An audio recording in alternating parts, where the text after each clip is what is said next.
Por que se comunicar de maneira clara e inclusiva é tão importante no direito?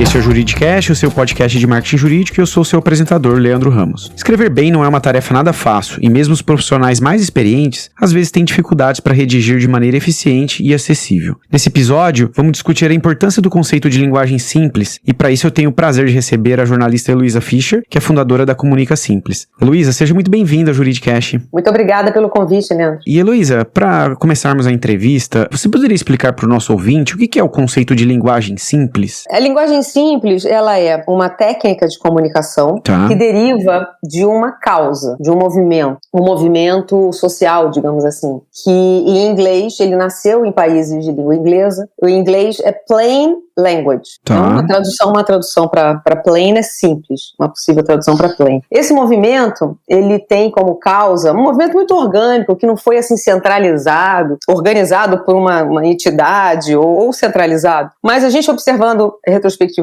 a gente vê a partir dos anos 1940, esse movimento em grande parte no setor público, por textos que fossem mais fáceis dos cidadãos entenderem. E esses textos muito no âmbito da informação pública e, de certa maneira, também muito ligados à informação de âmbito jurídico. Então, esse movimento, ele é um movimento que está presente atualmente a praticantes de linguagem simples em mais de 30 países. É um movimento que foi abraçado pela comunidade jurídica de uma maneira mais formal, digamos assim, a partir dos anos 80, quando foi fundada a Associação Clarity, uma associação que foi fundada na Inglaterra, por juízes, por um grupo pequeno de juízes, né, que depois viraram advogados, juntaram-se advogados, e a Clarity até hoje é uma associação muito importante, que hoje em dia ela tem muitas centenas de membros e vem discutindo o papel da linguagem simples na linguagem jurídica. Então, como movimento, a linguagem simples, ela trabalha com essa questão, né, com essa ideia do direito que todo mundo tem o direito de entender as informações que orientam o seu dia a dia. E ela gerou uma técnica. Essa técnica de comunicação, ela tem muito de redação, mas ela não é só uma técnica de redação, ela tem a ver com escrita, mas a gente tem que entender que a escrita não é só a concretização final da redação. Ela tem a ver também com planejamento do que você vai comunicar, organização de ideias, tem muito de design da informação, tem também, é muito centrado na pessoa em quem vai ler, no seu usuário final. Para quem é a sua mensagem, né?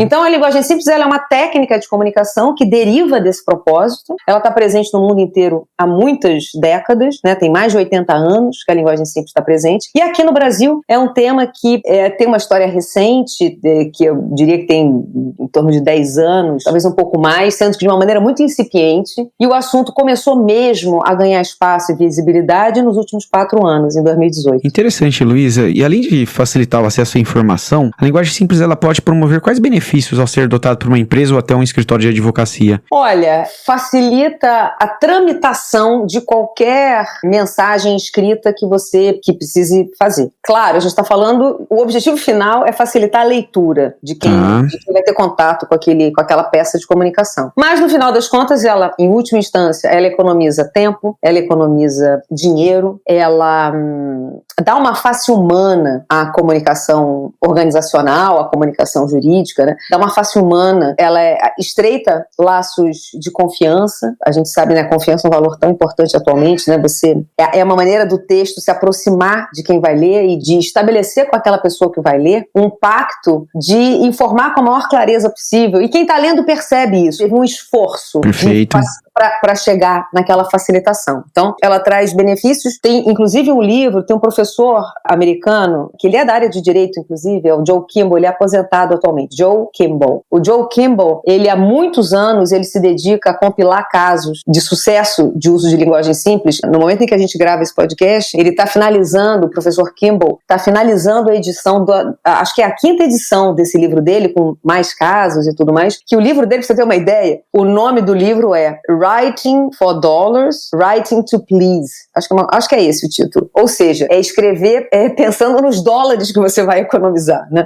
Então, ela economiza muito recurso, seja recurso de tempo, seja recurso financeiro. Tem aquele custo que eu eu gosto de chamar de custo boi na linha, que não está em nenhuma planilha de orçamento, né? Mas a gente sabe exatamente, a gente vive o custo boi na linha. Quando você diz alguma coisa, a pessoa não entende, aí você tem que explicar de novo, aí tem aquele vai e volta, né? Nas negociações contratuais tem muito disso, inclusive, né? Tem muito vai e volta por falta de entendimento, de clareza do que está sendo pactuado ali. Então a linguagem simples, ela tem essa potência. Interessante. E, Heloísa, trazendo aqui para o nosso contexto, né, do nosso ouvinte, na sua opinião, quais são os erros mais comuns que advogados cometem ao escrever textos e eventualmente dificultam o entendimento de informações? Se você me permite, Leandro, claro.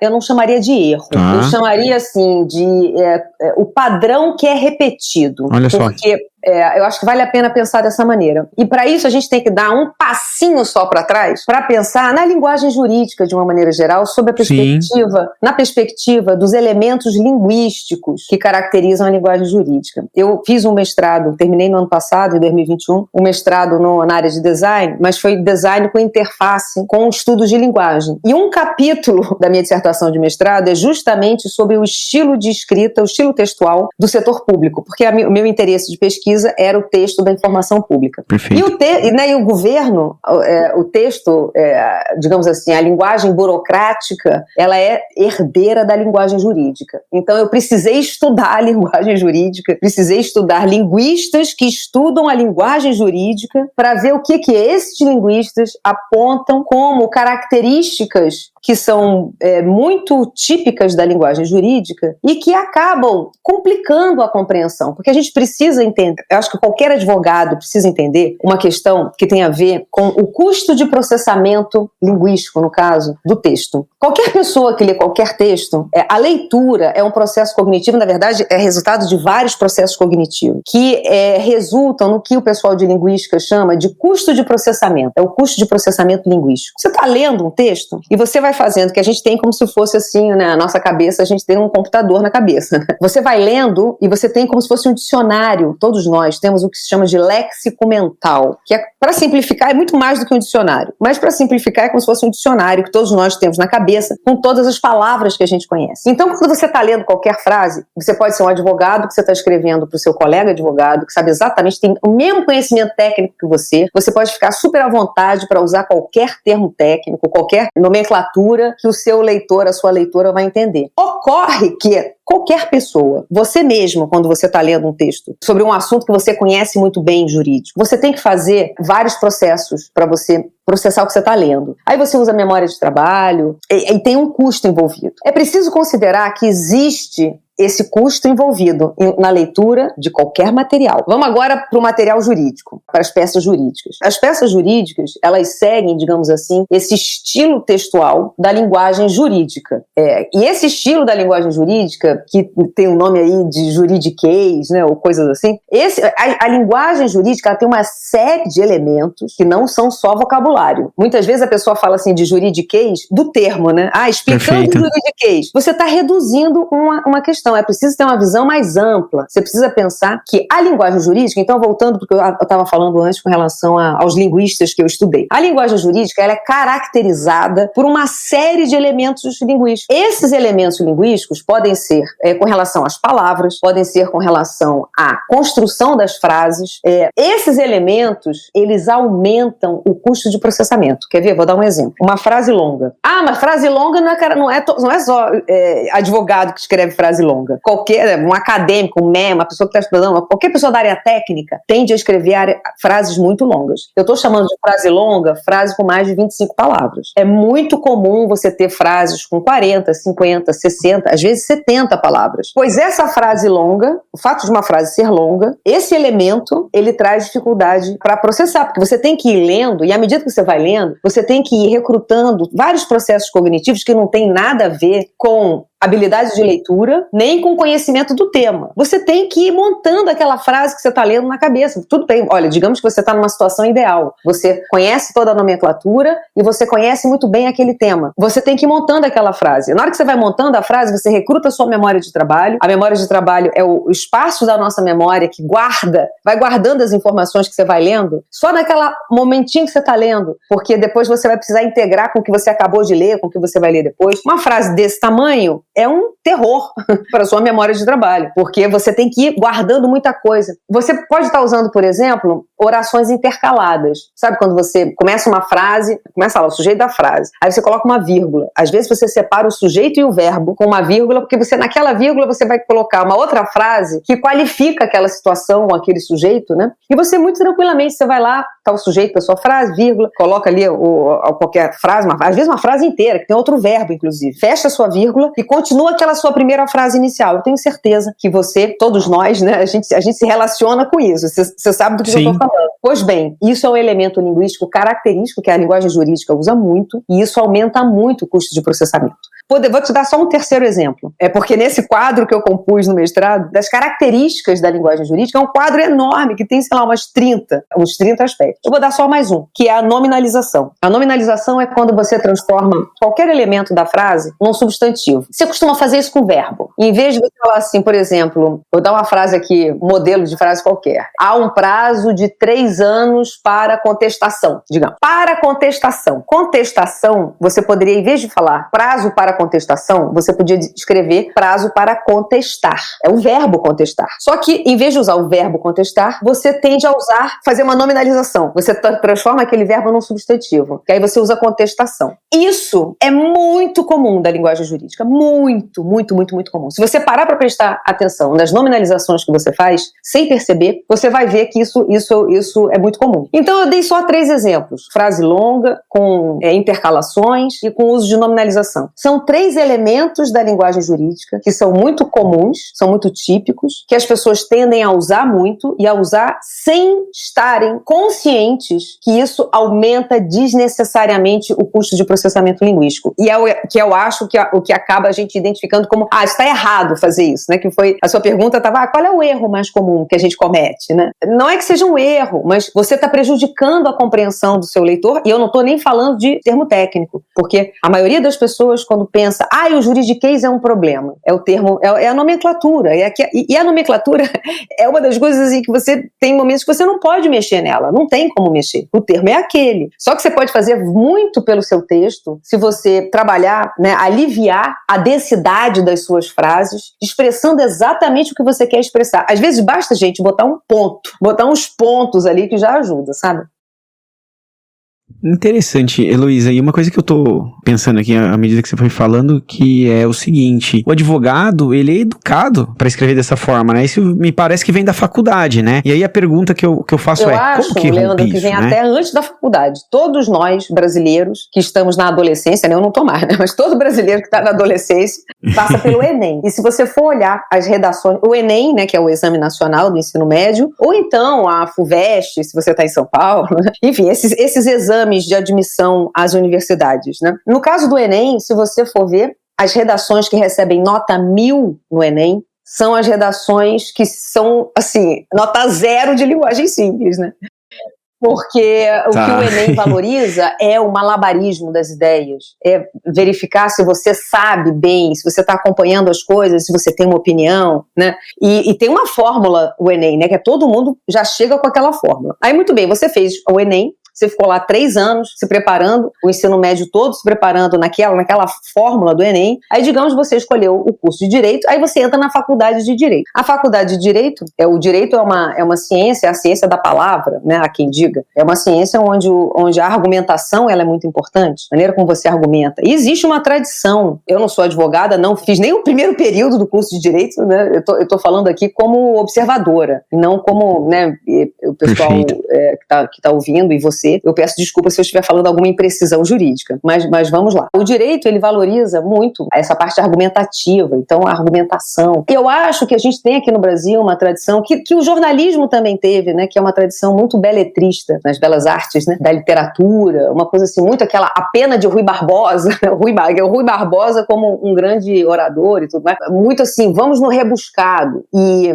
pelo que eu vejo do movimento de linguagem simples no meio jurídico, vamos pegar em língua inglesa, porque está bem mais avançado, né? Tem muitas décadas aí. Eu acho que essa questão desse malabarismo e muitas vezes, assim, um esforço grande para demonstrar uma erudição. E que tem uma das linguistas que eu estudei, e que eu gosto muito dela, a Neide Mendonça, ela fala da pseudo-erudição. Você quer mostrar que você tem uma erudição, mas na verdade, né, é uma pseudo-erudição. Então, essa comunicação, onde a funcionalidade da comunicação ela é apagada, a sua comunicação ela não tem que ser funcional em determinados ambientes, né? O que é importante para você é falar difícil. Quanto mais difícil você falar, mais você está demonstrando que você tem conhecimento. Eu gosto muito da frase do Nelson Jobim, um jurista que foi presidente do STF, foi ministro da Justiça. O Nelson Jobim é um grande crítico do juridiquês. Ele tem uma frase que é ótima. Ele fala assim, quer ver, ó?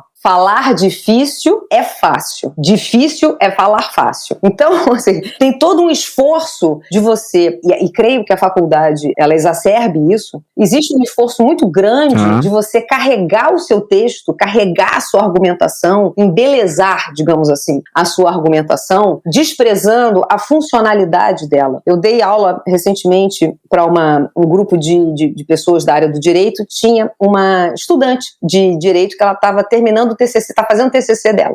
E aí ela falou pra mim assim, poxa, Heloísa, o que você tá falando pra mim aqui, eu tô fazendo aqui o inverso no TCC. Eu escrevo meu TCC com uma aba do meu navegador aberta num dicionário de sinônimos. Porque quando eu quero falar alguma coisa, eu vou lá no dicionário de sinônimos e vejo um termo mais rebuscado do que eu estou usando agora, do que eu usaria, porque eu quero botar no meu TCC aquele termo mais rebuscado. Eu falei para ela, olha, deixa eu te falar uma coisa. Eu também trabalho com um dicionário de sinônimos aberto na minha aba, mas eu faço o contrário do que você faz. Eu vou lá para buscar sinônimos mais frequentes, mais corriqueiros, né? Então, eu acho que para mudar isso, Leandro, para começar um trabalho de mudança, é muito importante uma sensibilização que eu acho que a gente já está num momento onde essa sensibilização da classe como um todo, né? Isso vem crescendo, a gente sabe que não é de hoje, inclusive, essa mobilização pela simplificação da linguagem jurídica. A própria a Associação dos Magistrados Brasileiros, em 2005, fez uma campanha pela simplificação da linguagem jurídica, né? Já tem mais de 15 anos, mas de uma maneira mais concreta, eu vejo agora, principalmente pelo Poder Judiciário, uma pressão para a redação ser mais objetiva, e quando você fala em redação objetiva, você acaba falando necessariamente de linguagem simples. Então, eu acho assim que o momento atual, vou usar uma palavra em língua estrangeira, mas vou explicar o que eu quero dizer com ela, que o Zeitgeist, né? O Zeitgeist é uma palavra em alemão que diz o espírito do tempo. A gente está no espírito do tempo, né? O que a gente está vivendo agora está convocando os operadores de direito para a facilitação da linguagem deles. Olha só, acabei de fazer uma nominalização.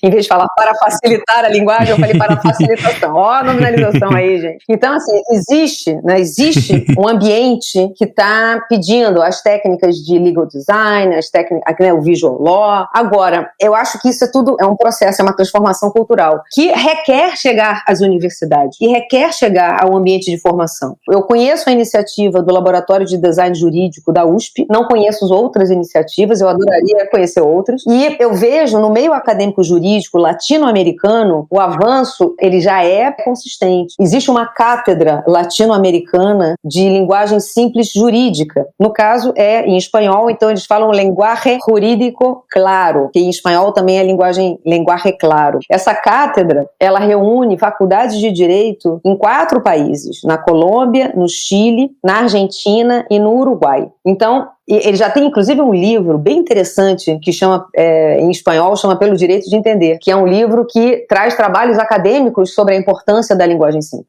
Então, eu acho que a gente está num movimento na direção disso. É muito importante trazer para o ambiente universitário, para a sensibilização dos professores e também dos alunos. E te ouvindo aqui, Heloísa, você acha que a linguagem simples, ela, no fim, se trata de uma questão até de cidadania? Com certeza. O título do meu TCC de especialização, porque eu fiz uma especialização em ciências sociais primeiro, e depois eu fui fazer o mestrado em design. Os dois foram na PUC. O título do meu TCC, da minha monografia de especialização, que depois eu publiquei, e é o livro que eu tenho publicado, é Clareza em Textos de Governo Eletrônico, uma questão de cidadania. Eu acho que essa questão da cidadania, ela cabe de uma maneira mais necessária no meio jurídico, porque a comunicação jurídica, enfim, essa é a minha visão. Não sei se ela é hegemônica na área do direito, mas com certeza ela é a minha visão. A comunicação jurídica, de certa maneira, ela apaga as partes. A funcionalidade da peça é para, no caso de haver problemas, operadores do direito saberem se comunicar. Então é do advogado para o juiz, é do advogado para o advogado. Você está relatando lá o que aconteceu ali naquela situação entre as partes, mas você não está preocupado em comunicar para as partes. Não existe essa preocupação, não existia essa preocupação. A preocupação é o seguinte, eu tenho que comunicar com o juiz, eu tenho que convencer aqui esse ponto aqui, eu vou defender um ponto e vou basear na doutrina, na jurisprudência. Eu não estou preocupado que as partes compreendam. Com a digitalização, porque se comunicar de maneira clara e inclusiva é tão importante no direito. O acesso das partes, a história delas, né, que está sendo relatada ali, mudou. Esse é o Juridicast, o seu podcast de marketing jurídico, eu sou o seu apresentador, Leandro Ramos. Escrever bem não é uma tarefa nada fácil, e mesmo os profissionais mais experientes, às vezes têm dificuldades para redigir de maneira eficiente e acessível. Nesse episódio, vamos discutir a importância do conceito de linguagem simples, e para isso eu tenho o prazer de receber a jornalista Heloísa Fischer, que é fundadora da Comunica Simples. Heloísa, seja muito bem-vinda ao Juridicast. Muito obrigada pelo convite, E Heloísa, para começarmos a entrevista, você poderia explicar para o nosso ouvinte o que é o conceito de linguagem simples? A linguagem simples, né, quase sempre uma técnica da área de comunicação que deriva, mas quem vai ler não sabe nada daquilo. E você quer entender, você tem o direito de entender. Até porque você precisa saber onde é que você está pisando. Você precisa saber se o seu advogado entendeu direito qual é o seu ponto também, né? Se ele está representando a sua voz. E eu acho que esse movimento que ele tem como causa, ela exige muito orgânico, que não foi assim centralizado, de uma maneira mais ampla, por uma entidade ou centralizado. Mas a gente observando mais ágil, efetivamente, a natureza dos anos 40 da tela, tem que ser mais ágil, esse movimento em grande parte do setor público, é um ganho por textos que fossem mais fáceis dos cidadãos entenderem. O empoderamento dos cidadãos, eu gosto de uma frase que é dita por uma mulher que é uma, e de certa maneira também muito ligados à informação, muito ligados diante do jurídico. Então, esse movimento, ele é um movimento que ela, inclusive, é a pessoa que luta lá pela proteção de dados, de linguagem na internet. Ela tem uma frase que é muito boa. É um movimento que foi abraçado pela comunidade jurídica. Então, se as pessoas conseguem entender, estar acessível, a informação estar acessível, ela só está acessível se der para entender. Se não der para entender, a informação está acessável. Juiz, esse verbo nem existe, mas assim, você pode acessar, está lá no site, você entra lá no sistema, está acessado, ela só vai estar necessariamente acessível se der para entender. E eu estou falando de acessibilidade aqui, num sentido mais restrito, né, da compreensão do papel da linguagem, mas a gente pode aplicar isso com uma questão mais ampla da acessibilidade, a linguagem simples, ela trabalha com essa questão, né, com essa ideia do direito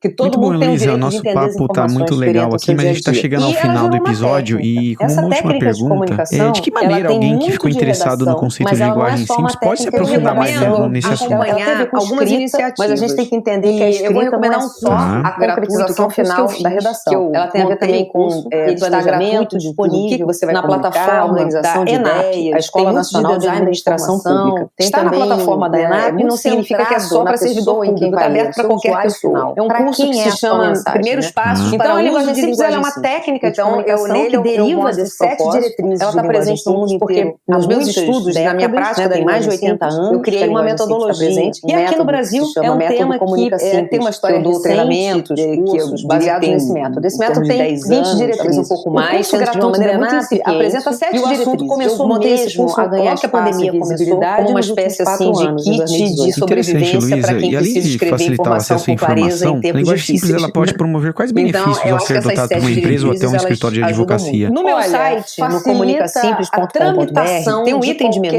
que é mensagens ali em referências, como diz o nome, tem muito. Claro, a gente está falando, quem gosta do LinkedIn, final, eu sugiro fazer parte do grupo, vai ter contato com aquela peça de comunicação. Mas no final das contas, ela, em última instância, linguagem simples em português. Esse grupo é um grupo que tem mais ou menos 400 pessoas atualmente. Dá uma face humana. E ali é um lugar de circulação de informação sobre linguagem simples. E por fim, eu daria como dica também conhecer a rede Linguagem Simples Brasil. Essa rede, o endereço de internet dela é bem uma maneira do enrolado. Eu sugiro entrar pelo Instagram, porque aí é fácil. Você vai lá em rede de linguagem simples Brasil, você acessa pelo Instagram, depois você clareza possível. E quem está lendo percebe para conectar o setor público em torno da linguagem simples para chegar naquela facilitação. Então, ela traz benefícios, tem inclusive um livro que é um professor, o pessoal da área de direito aí, ele é da área de direito, já tem um caminho para aprofundar na linguagem. O Joe Kimball, ele há muitos anos legal, Heloísa. Gostaria de agradecer sua participação aqui no Juridicast. Você trouxe uma discussão bastante importante aqui para o meio jurídico e deixo aqui já meu convite para você voltar mais vezes para a gente aprofundar mais esse assunto. Muito obrigado, fascinante. Mais casos e tudo mais. Ela é um livro dele, pra você ter uma ideia. E é assim que a gente tem que encarar. O nome do livro é Writing for Dollars, Writing to Please. Acho que é esse o título. Gostou desse podcast? Então compartilhe o episódio nas redes sociais e acompanhe o Juridicast, produzido pela agência Javali, especialista em marketing jurídico. Um grande abraço e até a próxima quarta-feira, às 7 da manhã. Tem aquele custo que eu gosto de chamar de custo boi na linha, que não está em nenhum